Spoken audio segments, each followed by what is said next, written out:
কথায় আছে মাছে ভাতে বাঙালি, তাও যদি হয় আবার ইলিশ মাছ, তাহলে তো কোনো কথাই নেই।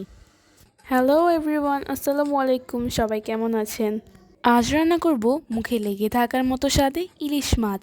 তো প্রথমেই আমি ইলিশ মাছটাকে সুন্দর করে কেটে পরিষ্কার করে নিব।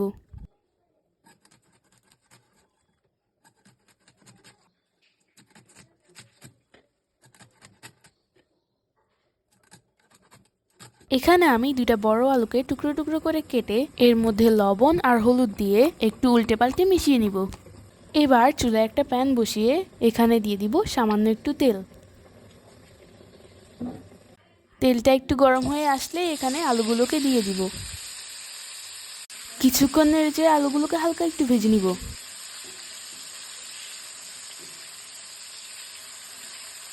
অল্প কিছুক্ষণ ভাজার পর আলুগুলোকে আমি একটা বাটিতে তুলে নিব।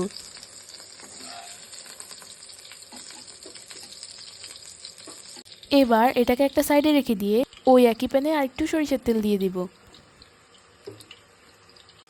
তেল গরম হয়ে আসলে এখানে আমি দিয়ে দিব পেঁয়াজ কুচি।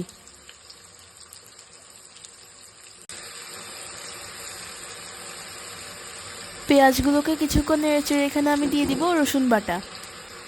তারপর আবারও কিছুক্ষণ নেড়েচেড়ে এখানে আমি দিয়ে দিব সামান্য পরিমাণ পানি।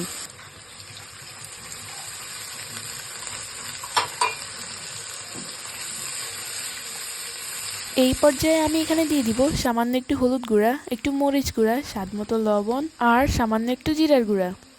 মশলাগুলো দিয়ে এগুলোকে কিছুক্ষণ ভালোভাবে নেড়েচেড়ে নিব।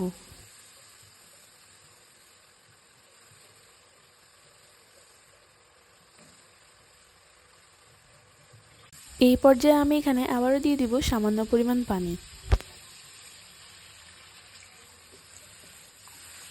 পানি দেওয়ার পর কিছুক্ষণ নেড়েচেড়ে এখানে দিয়ে দিব পরিষ্কার করে রাখা ইলিশ মাছ।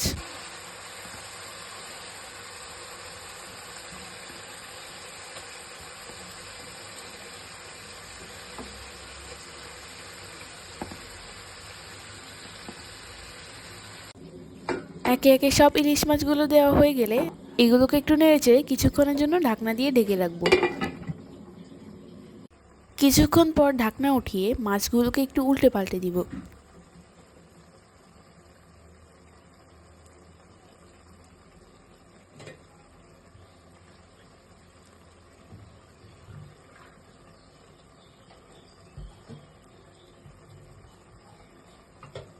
সবগুলো মাছকে উল্টে পাল্টে দিয়ে আবারও কিছুক্ষণের জন্য এগুলোকে ঢাকনা দিয়ে ঢেকে রাখবো।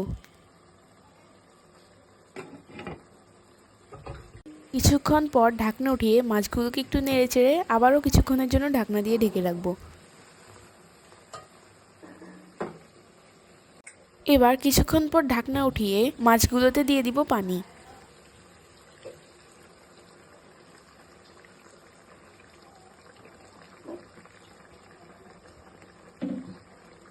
এই পর্যায়ে এখানে দিয়ে দিব ভেজে রাখা আলু।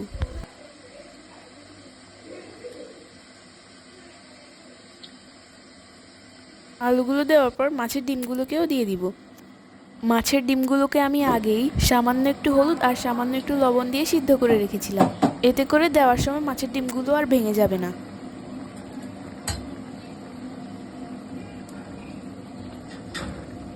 মাছের ডিমগুলো দেওয়া হয়ে গেলে আমি এগুলোকে একটু নেড়ে চেড়ে নিব।